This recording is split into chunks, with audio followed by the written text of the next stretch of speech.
Hello and namaskar to all the students of BSc third year geology.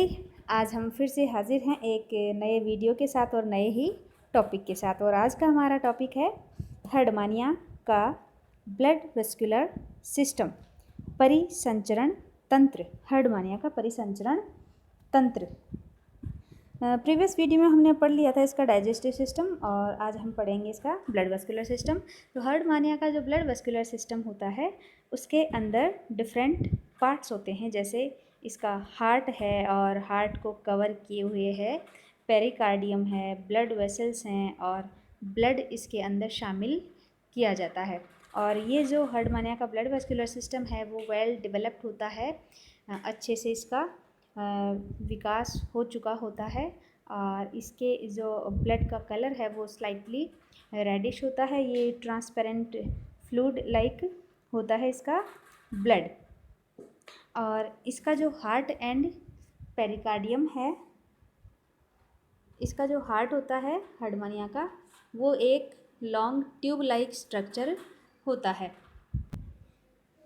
Herdmania के heart की अगर अपन बात करें तो हर्डमानिया का जो हार्ट होता है वो लॉन्ग ट्यूब लाइक स्ट्रक्चर होता है और यह पेरिकार्डियम के अंदर प्रेजेंट होता है। और यह पेरिकार्डियम से एक लिगामेंट से ये जुड़ा होता है और इसका जो स्ट्रक्चर है, जो tube like structure of heart है, ये दोनों ओर से ये खुला हुआ होता है। इसकी जो नलिका है, इसकी जो नली है हार्ट की, वो दोनों ओर से खुली हुई होती है। और जो हार्ट है वो कॉन्ट्रैक्टाइल होता है और स्ट्रेटेड मसल से ये बना होता है। कॉन्ट्रैक्टाइल ये संकुचनशील, जो कंटिन्यूसली कॉन्ट्रैक्शन जिसमें होता रहता है, जो संकुचनशील होता रहता है। और हार्ट को कवर किए हुए जो पेरिकार्डियम होता है, ये है इसका हार्ट, ये सेंटर में, और ये जो इसकी कवरिंग है ये है इसकी पेरिकार्डियम। जो पेरिकार्डियम है ये कॉन्ट्रैक्टाइल नहीं होता, ये असंकुचनशील होता है और हार्ट को ये कवर किए हुए रहता है, इसको प्रोटेक्ट करता है, हार्ट के प्रोटेक्शन के लिए होता है। और जो पेरिकार्डियम है इसमें पेरिकार्डियल फ्लूइड इसमें भरा रहता है और इसकी कैविटी को हम पेरिकार्डियल कैविटी कहते हैं। और ये जो फ्लूइड होता है वो हार्ट के प्रोटेक्शन के लिए होता है, उसको जर्क से इसको बचाता है। इसका जो हार्ट होता है, इसमें हार्ट में जो ब्लड प्रेजेंट होता है उसमें अनेक रुधिर जो कणिकाएं होती हैं वो प्रेजेंट होती हैं। नेक्स्ट हम पढ़ते हैं इसकी ब्लड वेसल्स। हर्डमानिया में 4 इम्पॉर्टेंट जो ब्लड वेसल्स होती हैं वो प्रेजेंट होती हैं। पहले अपन इसका डायग्राम देखें, उससे अपन को आइडिया होगा इसमें कौन कौन सी ब्लड वेसल्स प्रेजेंट होती हैं। अब आपको डायग्राम देखते हुए लग रहा होगा कि ओ माय गॉड, ये डायग्राम हम कैसे लर्न करेंगे। लेकिन अगर हम थोड़ा सा इसको सिस्टमेटिक ढंग से पढ़ लें तो हमको इसको लर्न करने में बहुत ईजी होगा। मैंने आपको बताया हर्डमानिया के हार्ट में 4 मेन ब्लड वेसल्स प्रेजेंट होती हैं।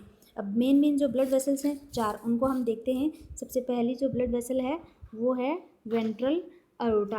आपको दिख रही है इधर वेंट्रल अरोटा, जो मैंने ए लिख रखा है। मैंने चारों ब्लड वेसल्स को नाम दिया है ए, बी, सी और डी। आपको डायग्राम में दिख रही है। फर्स्ट है ए, दैट इज़ वेंट्रल अरोटा, ये है वेंट्रल अरोटा।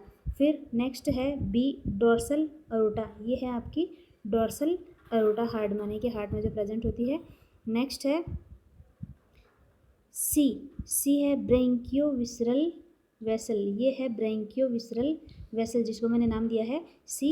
और डी है कार्डियोविसरल वेसल, ये है कार्डियोविसरल वेसल। तो ये 4 इंपॉर्टेंट ब्लड वेसल्स प्रेजेंट होती हैं हर्डमानिया के ब्लड वेस्कुलर सिस्टम में। और अगर इसका क्वेश्चन आपके एग्जामिनेशन में आता है तो ये चारों ब्लड वेसल्स के नाम तो आपको लिखना ही है। अब आप इनको लर्न कैसे करेंगे?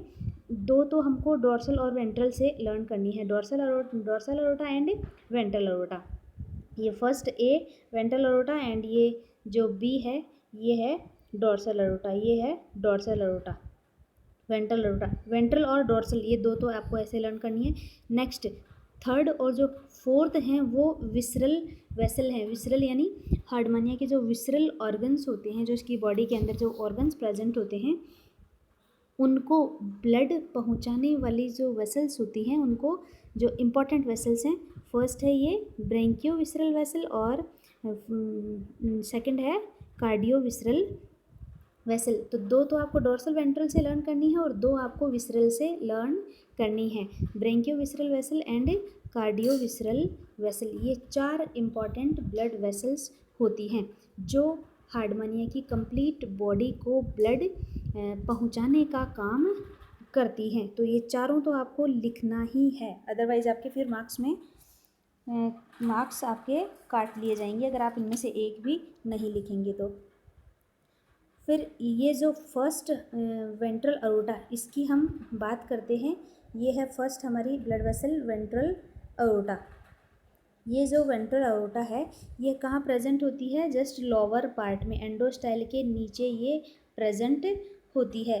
ये हमने देखा एंडोस्टाइल के नीचे, ये यहाँ वेंट्रल अरोटा, ये जो कंप्लीट आपको दिख रही है ये वेंट्रल अरोटा एंडोस्टाइल के नीचे, ये कल हम पढ़े थे एंडोस्टाइल, और ये एंडोस्टाइल के नीचे प्रेजेंट होती है। और इसके जस्ट अपोजिट साइड में ये डोर्सल अरोटा प्रेजेंट होती है। जो डोर्सल लेमिना भी हमने कल पढ़ा था, तो डोर्सल लेमिना के आसपास ही प्रेजेंट होती है डोर्सल अरोटा। ये जो वेंट्रल अरोटा है इसको दो पार्ट्स में डिवाइड हो जाती है, anterior limb and posterior limb. Anterior limb जो होती है वो पेरिफेरेंजियल वेसल से सब टेंटिकुलर वेसल्स तक ये पूरी लंबाई में ये प्रेजेंट होती है। मीन्स ये एंटीरियर लिम्ब से, नाम से ही हमें पता चल रहा है एंटीरियर लिम्ब मीन्स ये आगे की ओर, एंटीरियर साइड में ये प्रेजेंट होती है। और पोस्टीरियर लिम्ब ये पोस्टीरियर साइड में ये प्रेजेंट होती है, जो बॉडी के पोस्टीरियर पार्ट्स को ये ब्लड पहुंचाती है। और ये जो पोस्टीरियर लिम्ब है ये ब्रेंकियल सैक में इसकी ब्लड वेसल्स जाती हैं, जो ब्रेंकियल सैक को ब्लड पहुंचाने का काम करती है। और ब्रेंकियल सैक हम कल पढ़े थे। ब्रेंकियल सैक क्या काम करता है? ये हमारा डाइजेस्टिव सिस्टम में भी हेल्प करता है, और ब्रेंकियल सैक में जो ब्लड वेसल्स प्रेजेंट होती हैं वो इसके रेस्पिरेशन में भी हेल्प करती हैं। नेक्स्ट है इसकी ब्लड वेसल, वो है डोर्सल अरोटा। जो सेकंड इम्पॉर्टेंट ब्लड वेसल है डोर्सल अरोटा, जो डोर्सल साइड में प्रेजेंट होती है। जो डोर्सल अरोटा है वो ब्रेंकियल सैक के जस्ट ऊपर, कल भी हमने बात की थी डोर्सल लेमिना जहाँ प्रेजेंट होता है वहाँ प्रेजेंट होती है डोर्सल अरोटा, अभी भी हमने देखा है। और यह है एंटीरियर साइड में तो पेरीफेरेंजियल वेसल से जुड़ी होती है, और यह डायरेक्टली हृदय से नहीं जुड़ा, लेकिन ये पेरीफेरेंजियल वेसल, सब टेंटिकुलर वेसल, वेंट्रल वेसल और इन सब को ये ब्लड सप्लाई करने का काम करता है। और इस डोर्सल अरोटा के जो मिडिल पार्ट होता है इससे एक न्यूरल वेसल भी निकलती है जो न्यूरल कॉम्प्लेक्स को जाती है। ये है न्यूरल वेसल जो न्यूरल कॉम्प्लेक्स को जाती है, और ये है हमारा डोर्सल अरोटा। फिर ये जो डोर्सल अरोटा है वो इसके पोस्टीरियर डायरेक्शन में पीछे की ओर यह एक ब्रेंकियो विसरल वेसल से जुड़ा होता है। और जो हमारी थर्ड इम्पॉर्टेंट ब्लड वेसल आने वाली है वो भी है ब्रेंकियो विसरल वेसल। जैसा हमने पहले भी देखा, ये है ब्रेंकियो विसरल वेसल, जो थर्ड इम्पॉर्टेंट हमारी ब्लड वेसल होती है, ब्रेंकियो विसरल वेसल। और यह कहाँ से निकलती है? यह जो डोर्सल अरोटा होती है उसके आगे वाले भाग से निकलती है। ये जो डोर्सल अरोटा है ये आगे जाकर के ये ब्रेंकियो विसरल वेसल में ये अटैच हो जाता है या फिर जुड़ जाता है। और ये जो ब्रेंकियो विसरल वेसल है ये निकलने के बाद दो पार्ट्स में ये भी डिवाइड हो जाती है। जैसे वेंट्रल अरोटा है, वेंट्रल अरोटा वो भी, उसके भी दो लिम्ब होते हैं, एंटीरियर लिम्ब, ये एंटीरियर लिम्ब है, ये पोस्टीरियर लिम्ब। ऐसे ही जो ब्रेंकियो विसरल वेसल है वो भी इसकी भी दो ब्रांचेस निकलती हैं, जिसमें से एक है राइट ब्रांच जिसे हम कहते हैं राइट इसोफेजियल वेसल, और ये जस्ट आपके इसके नीचे ही लिखा हुआ है ये राइट इसोफेजियल वेसल, ये किसकी ब्रांच होती है? ये ब्रेंकियोविसरल वेसल की ये ब्रांच होती है। जो राइट ईसोफेजियल वेसल होती है, जो राइट लोब ऑफ लीवर और ये ईसोफेगस का जो राइट पार्ट होता है उसको ब्लड सप्लाई करती है। फिर इसकी जो दूसरी ब्रांच है उसे हम कहते हैं वेंट्रो इंटेस्टाइनल वेसल। इसकी जो दूसरी ब्रांच है उसे हम कहते हैं वेंट्रो इंटेस्टाइनल वेसल, और ये है वेंट्रो इंटेस्टाइनल वेसल, और इसको नाम दिया है सी सेकंड, सी फॉर ब्रेंकियोविसरल वेसल, और सेकंड यानी ये इसकी सेकंड ब्रांच है। और जो राइट ईसोफेजियल वेसल है ये इसकी फर्स्ट ब्रांच है, इसलिए इसको नाम दिया गया है सी फर्स्ट।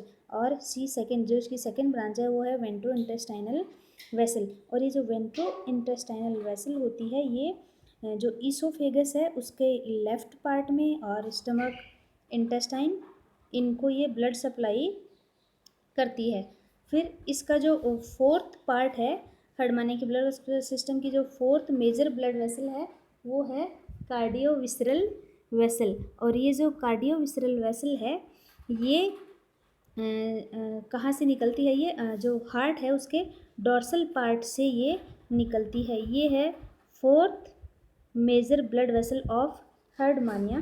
तो इसमें जो ये निकलती है हार्ट के डॉर्सल साइड से ये निकलती है, और जो इसके डिफरेंट ऑर्गन्स हैं उनको ये ब्लड सप्लाई करती है। और जैसा हमने पहले वाली ब्रांच देखी ब्रेंकियोविसरल वेसल, सेम उसकी तरह ही कार्डियोविसरल वेसल भी ओरिजिनेट होने के बाद ये दो ब्रांचेज में ये डिवाइड हो जाती है। एक तो है इसकी राइट हिपेटिक वेसल, ये वाली है इसकी राइट हिपेटिक वेसल जो लीवर के राइट पार्ट को ब्लड सप्लाई करती है। और जो दूसरी इसकी ब्रांच है वो है ईसोफेजियल टेस्ट वेसल। जो ईसोफेजियल टेस्ट वेसल है ये प्रेजेंट है इसके ऊपर ही, ये ईसोफेजियल टेस्ट वेसल, और इसके नाम से हम पहचान रहे हैं कि ये ईसोफेगस और जो टेस्ट है, जो जिसका हर्डमानिया का जो कवर है, आउटर मोस्ट कवरिंग है, उसको ये ब्लड सप्लाई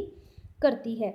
और फिर अगेन ये जो आगे चल कर के जो कार्डियोविसरल वेसल है वो 3 ब्रांचेज में डिवाइड हो जाती है। और इसकी 3 ब्रांचेज हैं, ये जो मैंने डी से करके जो नाम लिखे हैं वो सारी ब्रांचेज हैं किसकी? कार्डियोविसरल वेसल की ये ब्रांचेज हैं। आप इनको देखना और इनको लर्न करना है, जितना हो सके आपको ये लर्न करना है। अदरवाइज़ 4 जो मेन ब्लड वेसल्स हैं वो तो आपको लर्न करनी ही हैं।